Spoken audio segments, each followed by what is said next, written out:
भारतीय राज्यघटनेच्या आधारावर 6 दिवसापासून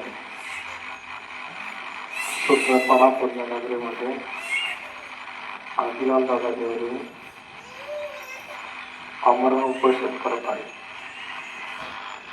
आयुक्त साहेबांनी दखल घेऊन शासनाला पत्र दिलं, परंतु राज्याच्या मुख्यमंत्र्यांना माझ्या जीवाची काळजी दिसत नाही. मी सर्व धर्म समभाव करण्याच्या भविष्यासाठी आमरण उपोषण करत आहे.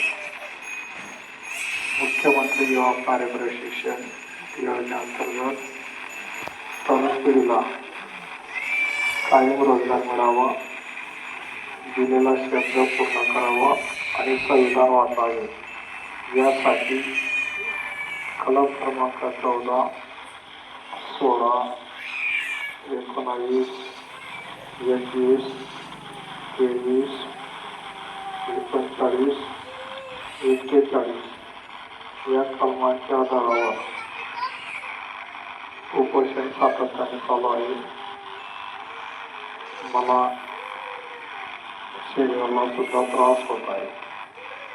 तरी केंद्र आणि राज्य शासनाने माझी दखल घेतली नाही याचा अर्थ यांना संविधान मान्य नाही. राजकारणाच्या परिस्थितीवर राहुल गांधी संविधान दाखवतात, नरेंद्र मोदी संविधानावर बोलतात. यांना संविधानामध्ये बोलण्याचा हक्क नाही, कारण यांना संविधानिक मागण्या मान्य नाही.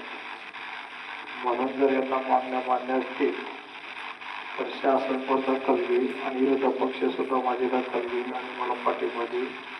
तरुण पिढीच्या भविष्याचं दिलेला शब्द पूर्ण करतील एवढंच बोलतो. इथं सांगतो. भारत माता की, भारत माता की. संविधान, संविधान, संविधान. आमच्या मागण्या पूर्ण करा, आमच्या मागण्या पूर्ण करा. ज्यांना संविधान मान्य असेल त्यांनी, ज्या संविधान मान्य असेल त्यांनी भारत माता की.